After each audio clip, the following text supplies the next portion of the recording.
68 pirate boats swarmed the waters of the Arabian Sea in a direct assault on the USS Temple, a Legend-class U.S. Coast Guard cutter.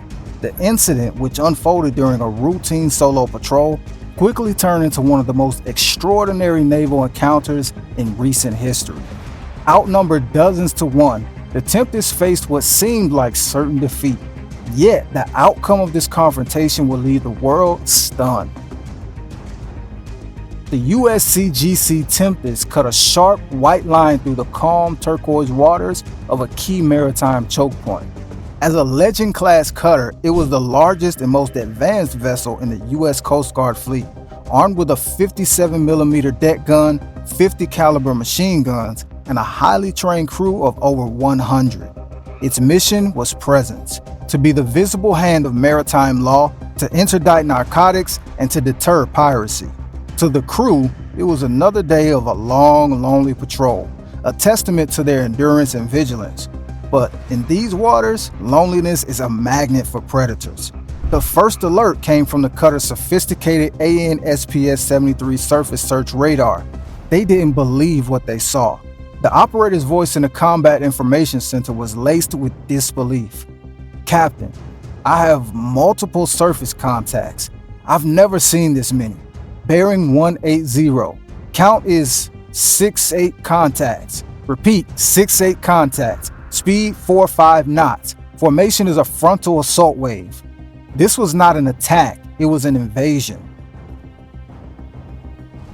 On the bridge, the captain, a hardened veteran of countless drug interdictions, raised binoculars. The southern horizon was gone. It had been replaced by a solid moving mass of fiberglass and white water, a sprawling city of hostile intent closing in at an incredible speed. And what came into view would rewrite everything they knew about risk. 68 boats.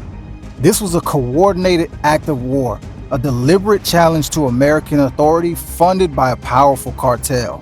Their strategy was one of pure, overwhelming mass. The first wave consisted of 20 of the fastest skiffs, meant to absorb the initial defense fire and get in close.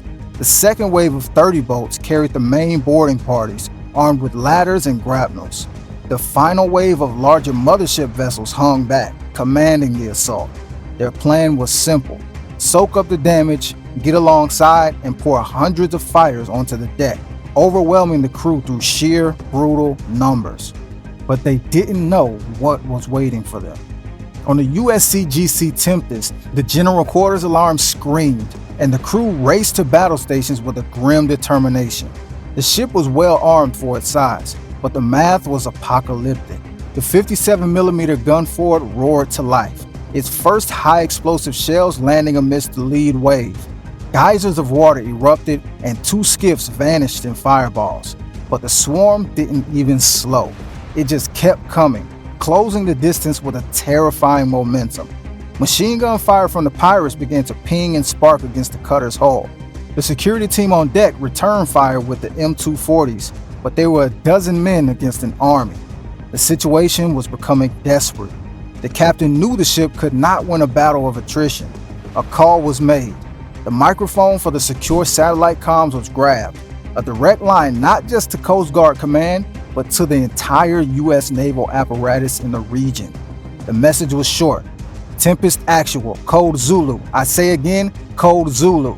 Swarm attack, 60 plus hostile craft. Request immediate thunder.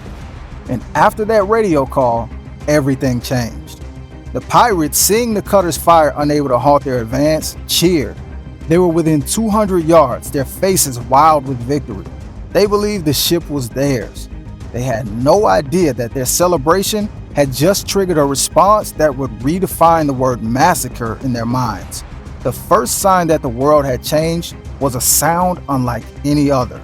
A sound that started as a distant shriek and became an earth-shattering roar in the space of a heartbeat. An F-35C Lightning II, operating from an aircraft carrier, broke the sound barrier directly over the swarm at 1,000 feet. The sonic boom was physically devastating, a concussive hammer blow that slammed into the water. The effect was instantaneous. Dozens of the smaller skiffs were thrown sideways, their occupants sent flying into the sea. Eardrums ruptured, The pirates' radios were filled with screams of pain and confusion. Their perfect formation shattered into disarray. And just when they thought it couldn't get worse, the sonic boom was just the opening note. The jet peeled away and the sky itself seemed to open up. Two AH-1Z Viper attack helicopters descended like avenging angels, their rotor wash flattening the waves. They didn't issue warnings, they simply opened fire. Their 20mm automatic cannons began chewing the swarm into pieces. They fired precision bursts targeting engine blocks and fuel lines. Skiffs exploded one after another, creating a chain reaction of fire and shrapnel. Then, the true hammer fell. A guided missile destroyer that had been lurking over the horizon launched its final solution. From its vertical launch systems, a volley of SM-6 missiles screamed skyward. But these were not set for air targets. Their advanced seekers acquired the larger pirate mothership vessels at the rear of the swarm. The missiles descended in their terminal phase, striking with the force of a freight train. The mothership vessels didn't just sink, they vaporized into colossal fireballs that sent shockwaves across the entire battlefield. The pirates' charge had been transformed in minutes from a certain victory into a frantic, hopeless scramble for survival. There was no escape. The Vipers continued their methodical slaughter, hunting down any boat that tried to flee. If you think there was mercy coming next, think again. The sea was a cauldron of fire, black smoke, and screaming men. The Tempest's crew, moments before facing certain death, now watched in stunned silence as an entire pirate fleet was systematically erased from existence around them. The massacre was absolute, a display of raw, uncompromising power. When the last boat was sunk and the last gun fell silent, the sudden quiet was deafening.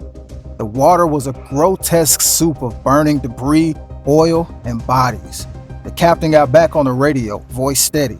"Destroyer actual, this is the Tempest. The threat is neutralized. We are commencing search and rescue for survivors." The response was immediate. "Negative, Tempest. Negative on SAR. Our orders are to let the sea have them. Let the message be clear. No quarter, no prisoners. Let every pirate on this coast see the price of this arrogance." The few pirates who survived clung to wreckage, watching as the American ships, the cutter that had been their prey, and the destroyer that had been their doom, turned and sailed away, leaving them to the mercy of the sharks and the waves. And what the cutters left behind would become a warning heard for years.